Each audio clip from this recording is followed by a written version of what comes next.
আসসালামু আলাইকুম। আজকে আরেকটি ভিডিও নিয়ে আসছি। সেটা হচ্ছে আমাদের কোম্পানির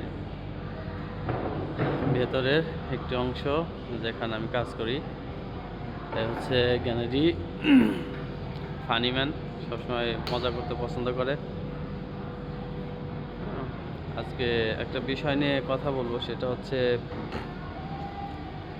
এখনকার কোম্পানিগুলো কাজ কিভাবে নিখুঁতভাবে করে এবং কোনো কাজ ভুল হলে তারা কিভাবে সেই ভুলগুলো শুধরিয়ে নেয় এবং কাস্টমারের সাথে কী ব্যবহার করে এবং তাদের দায়িত্ব কী, সেই ব্যাপারগুলো নিয়ে একটু কথা বলবো। যেমন আমি এখানে কাজ করি, তো এখানে একটা কাজে ভুল হয়েছে। কোম্পানির কাছে রিপোর্ট আসছে যে তোমাদের কাজে একটা ভুল আসছে, সেটাকে কীভাবে কারেকশন করা যায়। কোম্পানি এখন কি করছে যে বলছে যে আমরা তাহলে এটা ঠিক করব, তখন ঠিক করে দিব। তো এখন কালকে ওই প্রোডাক্টটা ঠিক করার জন্য যাবে, হচ্ছে প্যাপি ঠিক করা যাবে, দেওয়ার জন্য যাব কোম্পানিতে।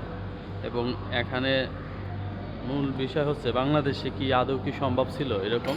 এখানে এই মেশিন, এই যন্ত্রপাতি নিয়ে ওই আরও মেশিন ঠিক করছে। এই যে এখানে একটা মেশিন ছিল, হ্যাঁ, এগুলো ঠিক করে ওই যে কোম্পানিতে প্রোডাক্টটা পাঠাইছে ওই কোম্পানিতে যে এটা ঠিক করে দিয়ে আসবে, মানে এখান থেকে যাবে।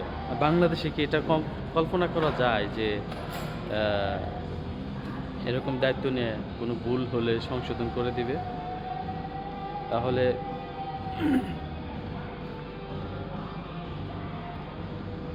এটাই হচ্ছে ডিফারেন্স বাংলাদেশ আর হচ্ছে উন্নত দেশের মধ্যে পার্থক্য।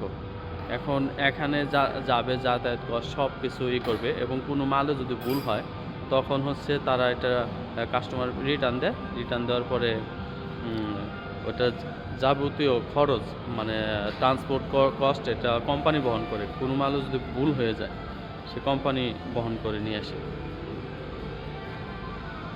এটুকুই যে আসলে মালে ভুল হলে বা প্রোডাক্টে কোনো ভুল হলে এখানকার কোম্পানি ওইটা ঠিক করে দেয়, ঠিক করে দিয়ে আসে যে কোম্পানিতে মালটা পাঠায় সেই কোম্পানিতেই। আবার কোনো একটা দেশের বাইরে চলে, যদি এই দেশ থেকে অন্য দেশে চলে যায় প্রোডাক্টটা, তাহলে কোম্পানি সমস্ত খরচ বহন করে তারপরে মালটা নিয়ে আসে। আজকে এই পর্যন্তই। আরেক বছর আসছে।